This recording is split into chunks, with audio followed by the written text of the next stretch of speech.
The crystal wineglasses clinked as Eleanor Carrington topped off everyone's drinks, her flawless hostess smile never faltering. The monthly family dinner at the Carrington Estate was meticulously staged, a carefully orchestrated display of wealth and status, down to the precise tilt of Eleanor's chin as she glanced disdainfully at me, her son's wife of 3 years.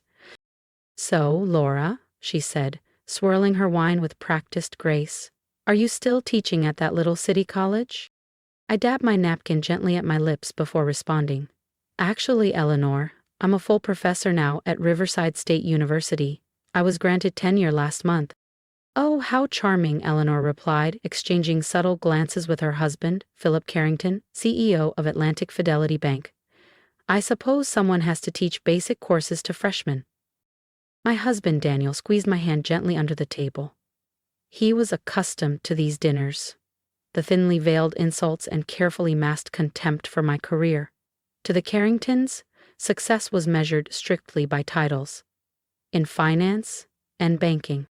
"Laura actually teaches advanced economics and international finance at the graduate level," Daniel clarified, though we both knew it would fall on deaf ears.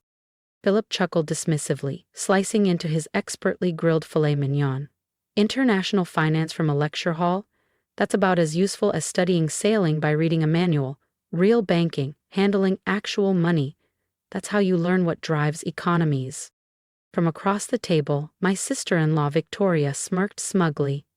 As the newly appointed director of investments at Atlantic Fidelity, she relished reminding me of her superior position in the family's hierarchy. "Oh, speaking of real banking," Victoria chimed in sweetly, "Daddy, should we share the exciting news about our latest acquisition?" Philip's chest visibly expanded with pride. Atlantic Fidelity just acquired Northern State Bank, adding another $60 billion to our holdings. Now that's practical economics. "How wonderful," I murmured politely, sipping my wine to conceal my true thoughts. I'd already reviewed the internal reports on that very acquisition, but they didn't need to know. Not yet. "You know, Laura," Eleanor leaned forward with feigned sympathy, "Daniel mentioned you've been spending a lot of late nights working. If teaching has become too demanding, perhaps Philip could find a nice administrative position for you at the bank. Entry level, of course." Daniel began to protest, but I touched his arm gently. "Thank you, Eleanor, but I'm actually quite occupied with my current research project for the Treasury Department." Victoria laughed openly. "Are you grading exams for them now, too?" I smiled evenly and shifted the conversation gracefully onto safer ground. Victoria's recent getaway to Tuscany, Philip's latest vintage car, Eleanor's upcoming charity gala. Let them speak freely. Let them assume. They had no idea who was really seated at their perfectly polished table. Later, as Daniel and I drove back to our modest townhouse, always a quiet disappointment to his family, he sighed heavily. "I'm sorry, Laura. They just don't know any better." "It's fine," I reassured him, glancing at my phone as another confidential email notification flashed across my screen. Sometimes being underestimated has its advantages. He shook his head gently. "Still, I wish they could see the depth of your work, your true impact." I squeezed his hand warmly. Daniel was the only one who understood the full significance of my research, though even he didn't fully grasp the contents of the report I was finalizing. Back home in my quiet study, I opened my laptop and returned to the document that had consumed my attention for the past 6 months. The official letterhead read clearly, "United States Treasury Special Committee on Financial Stability and Risk Management." As chief analyst and committee chair, I had been discreetly investigating systemic vulnerabilities within major regional banking institutions. It began as a routine evaluation, but what I uncovered had evolved into something far more consequential. The Carringtons, so proud and confident in their newest acquisition, were blissfully unaware of my meticulous documentation, detailing Atlantic Fidelity Bank's over-leveraged assets and precarious exposure. The report was nearly complete. Careful, precise, damning. In 2 weeks, when the Treasury released my findings publicly, Philip Carrington's carefully cultivated empire would crumble beneath the weight of its own arrogance. Until then, I'd let them savor their illusions, sipping wine in ignorance. Sometimes, The best lessons aren't taught in classrooms. They're delivered by reality itself. I had uncovered something far more alarming, particularly regarding some aggressively leveraged banks on the East Coast. My phone buzzed. A secure message from Jonathan Reed at the Treasury Department. Dr. Bennett, preliminary findings confirm Atlantic Fidelity's exposure significantly worse than initial estimates. Urgent full assessment needed immediately. I quickly typed back. Agreed. Finalizing report now. Still set for Monday's meeting? Yes, 9 a.m. sharp. Full oversight committee required. Leaning back, I recalled Philip Carrington's boastful announcement about acquiring Northern State Bank. He had no clue the bank he'd proudly purchased was essentially a ticking financial bomb. Its assets were drastically overvalued, compounding Atlantic Fidelity's already dangerous leverage ratios. Another notification appeared, this time from Elena Rodriguez at the SEC. Identified those irregularities you flagged regarding the Northern State deal. Highly concerning. Review ASAP, sending secure link now. I replied promptly. Prioritize Section 9.2, Derivative Exposure and Valuation Methods. The night stretched on as I worked meticulously, refining each calculation. Every figure had to be flawless, each conclusion airtight. On Monday morning, I would enter the Treasury's regional headquarters not as Laura Bennett, the professor whose profession the Carringtons had dismissed, but as Dr. Laura Bennett, the country's foremost expert on financial system stability. I would reveal how their prestigious Atlantic Fidelity Bank was poised to trigger the most significant banking crisis since the Great Recession. My mind drifted back to Eleanor's condescending smirk, Victoria's sneering laughter, and Philip's arrogant dismissal of my academic knowledge. They presumed that teaching economics was disconnected from reality. They were about to experience firsthand how theory and practice could collide with devastating force. My phone buzzed one final time. A confirmation message from the Treasury Secretary's office regarding Monday's emergency session. I acknowledged swiftly and closed my laptop. Daniel was already asleep as I quietly slipped into bed beside him. Lying awake in the darkness, I wondered how the Carrington family would react when they discovered that the professor they'd overlooked was about to hold their financial future in her hands. Yet this wasn't about vengeance. It was about safeguarding the economy from precisely the reckless arrogance Philip Carrington had cultivated for years, believing his bank was untouchable, his status unchallengeable. Monday would alter everything. Still, a quiet human part of me looked forward to witnessing their stunned realization that the underestimated professor understood banking far better than they ever had. I drifted off to sleep, mentally rehearsing every detail of my presentation. In less than 48 hours, I'd stand before the most powerful financial regulators in the nation, and the Carringtons' illusions would crumble. I arrived at the Treasury's regional headquarters early, at 7:30 a.m. sharp, well ahead of the 9 a.m. meeting. The security guard recognized me immediately, offering a respectful nod without requesting my credentials. As chair of the Financial Stability Committee, I'd practically lived in this building for the past half year. Dr. Bennett, Jonathan Reed from the Treasury greeted me in the conference room, coffee in hand and a folder of his own notes ready. Glad you're early. The preliminary findings confirmed Atlantic Fidelity's exposure is even worse than we thought. We'll need a comprehensive evaluation immediately. I anticipated as much, I replied calmly, opening my files to the relevant section. I've prepared a full breakdown. Derivative risks alone are far beyond acceptable thresholds.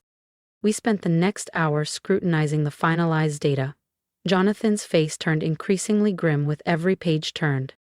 At 8:45 a.m., Treasury Secretary Margaret Collins arrived, accompanied by senior officials from the Federal Reserve and the Oversight Committee members. Greetings were somber and brief, tension heavy in the air. Elijah Brooks, head of the Federal Reserve's Regional Supervision, spoke first. Dr. Bennett, are we ready? Yes, completely, I replied calmly, projecting an unwavering confidence that came from months of preparation. Margaret nodded firmly. Good. Then let's begin. I opened my presentation with precision, methodically unraveling Atlantic Fidelity's catastrophic financial position. The room fell silent, as my analysis exposed the gravity of their derivative exposure, reckless lending practices, and dangerously inflated valuations from the Northern State Bank acquisition. As I presented the indisputable evidence, I couldn't help but imagine the Carrington family's shock. They had dismissed me, thinking teaching economics rendered me naive to the complexities of banking. Now, theory and practice had collided, and it was time for accountability. The committee unanimously agreed immediate regulatory action was imperative. Atlantic Fidelity would be taken under federal control within hours. My work here wasn't about revenge, it was about justice, protecting the economy from reckless arrogance. But still, as the committee dispersed and the Treasury Secretary personally thanked me for my thorough investigation, I felt a quiet satisfaction. The Carringtons would finally grasp who truly understood real banking. And that, perhaps, was justice enough? Systematic misrepresentation in their risk assessments. Dr. Bennett, your model predicting their vulnerability was absolutely accurate. I nodded, pulling up my final presentation slides as other committee members filed into the conference room. Representatives from the FDIC, the Office of the Comptroller of the Currency, and various state banking regulators. At precisely 8:45 a.m., my phone buzzed. It was a text from Daniel. Dad just received an urgent call, heading to Atlantic Fidelity HQ. Everything all right? I replied succinctly. Turn on CNBC in about an hour. At exactly 9 a.m., the large oak doors swung open and Philip Carrington marched in, flanked by his executive team and attorneys. His confident swagger faltered abruptly when his gaze met mine, seated at the head of the long conference table. Laura? Philip stammered, visibly startled. What? This must be some mistake. No mistake, Mr. Carrington, I responded evenly. Please, sit down. We have urgent matters to discuss. I was informed this was a Treasury Oversight Committee, he protested, glancing around in disbelief. Where's Secretary Collins? Secretary Collins is joining virtually. I gestured toward the large screen where her face, along with several others, appeared in solemn readiness. As committee chair, I'll be leading today's session. Philip's expression shifted swiftly, from confusion to disbelief and then to dawning realization and dread. The professor he'd so casually dismissed was now presiding over his fate. For those just joining us, I began, my voice steady and authoritative. I am Dr. Laura Bennett, Chair of the Treasury's Special Committee on Financial Stability and Risk Management. We are here to discuss grave concerns regarding Atlantic Fidelity Bank, especially following its recent acquisition of Northern State Bank. I clicked forward to the first slide, a detailed yet simplified chart showing Atlantic Fidelity's complex web of risk exposure. Even simplified, it elicited audible gasps throughout the room. Our 6-month investigation uncovered persistent patterns of risky practices, I continued.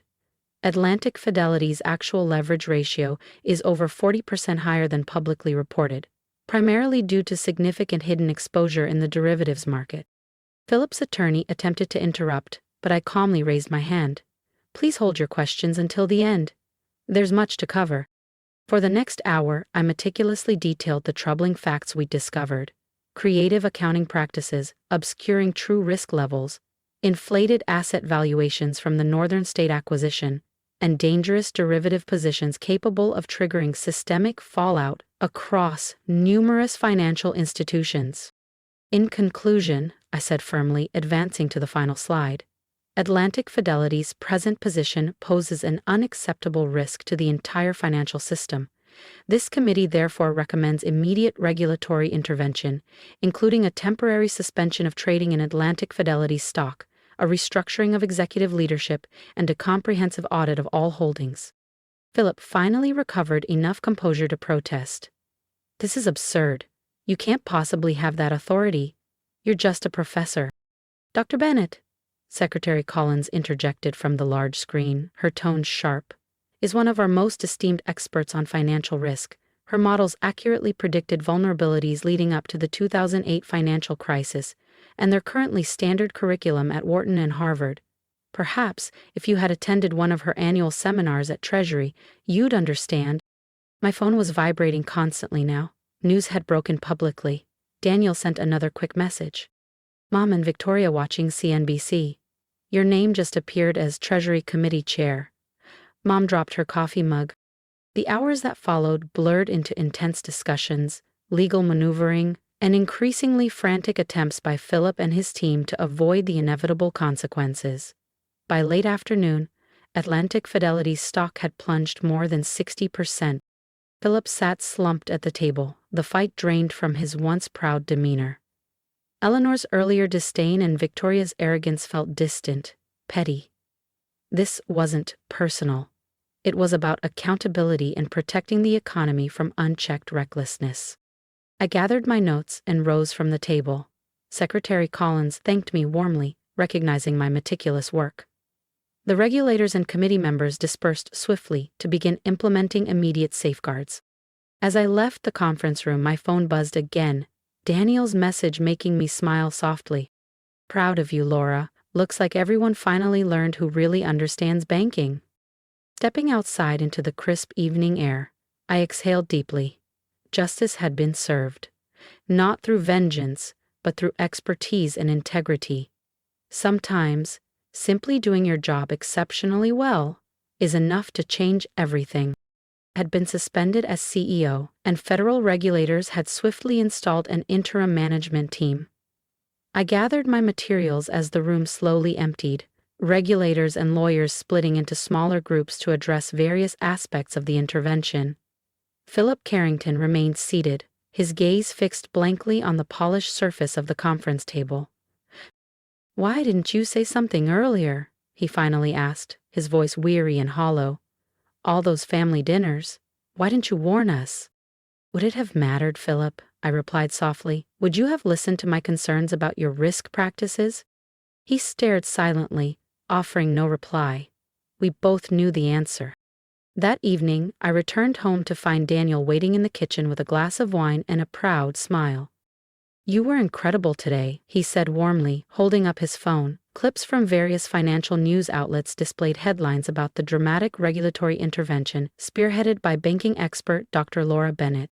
"How's your family handling it?" I asked, cautiously. He chuckled lightly. "Mom called 5 times trying to convince me she always knew you were brilliant, claiming she was just trying to push you toward your full potential. Victoria hasn't said a single word, but she quietly removed all mentions of her role at Atlantic Fidelity from social media." I sighed, stepping out of my heels and sinking onto the sofa. This isn't how I wanted things to turn out. The issues at the bank were genuine. Intervention was necessary. "I know," Daniel responded gently, taking my hand. "And that's why what you did matters even more. You acted because it was right, not out of vengeance." My phone vibrated once again, a message from Elena Rodriguez at the SEC. Preliminary audit results even more troubling than anticipated. Immediate intervention was the right call. Over the following weeks, the full extent of Atlantic Fidelity's problems surfaced. Leading financial publications published detailed analyses highlighting how a respected academic had identified systemic risks overlooked by traditional regulators. The Harvard Business Review requested an article on my analytical approach, and multiple major banks began implementing my risk assessment models through top consulting firms. Predictably, the Carringtons' monthly dinner stopped abruptly. But 2 weeks after the intervention, Eleanor Carrington appeared unexpectedly at my university office. She stood awkwardly by the door, absorbing the numerous awards, published research articles, and photographs of me alongside Federal Reserve and Treasury officials. She began hesitantly, then cleared her throat. "I'm sorry, Laura, we underestimated you in so many ways." Gesturing to the chair across from me, I replied, "Banking isn't simply about profits, Eleanor. It's about understanding complex systems, identifying patterns, managing risk. That's precisely what I teach and research." She nodded slowly, eyes lowered. "Philip always insisted your academic knowledge had no place in real banking. Now he's barred from the industry, and you're advising the Treasury Secretary herself." Leaning forward slightly, I offered, "Would you like to hear what I'm working on now?" Eleanor looked up, surprised. "You'd be willing to tell me?" "I'm developing new frameworks to strengthen community banks. Strategies to enhance stability and competitiveness," I explained earnestly. "Banking should focus on serving communities and promoting sustainable growth, not just chasing profits and risk." She paused thoughtfully. "Could you share more?"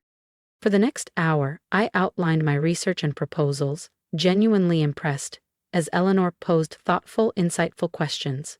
By the end, something fundamental had shifted between us. As she stood to leave, Eleanor hesitated briefly. "You know, we're thinking of restarting the family dinners. At a smaller home, obviously. Would you and Daniel consider coming?" I smiled warmly. "I'd like that, perhaps with less discussion about banking this time." She actually laughed, a genuine relaxed laugh I'd never heard from her before. Definitely fewer banking topics. 1 year later, I sat comfortably in my office at the Treasury Department, dividing my time evenly between regulatory work and teaching. On my office wall hung a framed copy of the Harvard Business Review cover, "The Professor Who Predicted the Crisis: How Academic Rigor is Transforming Financial Oversight." My phone buzzed, a text from Daniel reminding me about tonight's family dinner.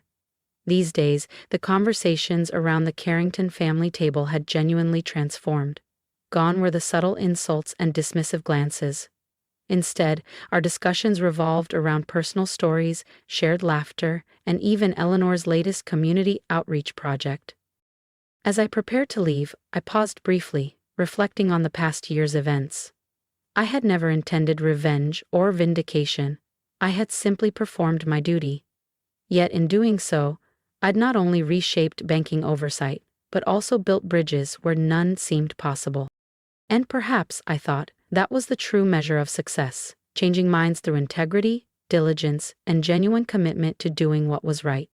Victoria had found a surprising new passion, leading a nonprofit dedicated to microfinance initiatives in underserved communities.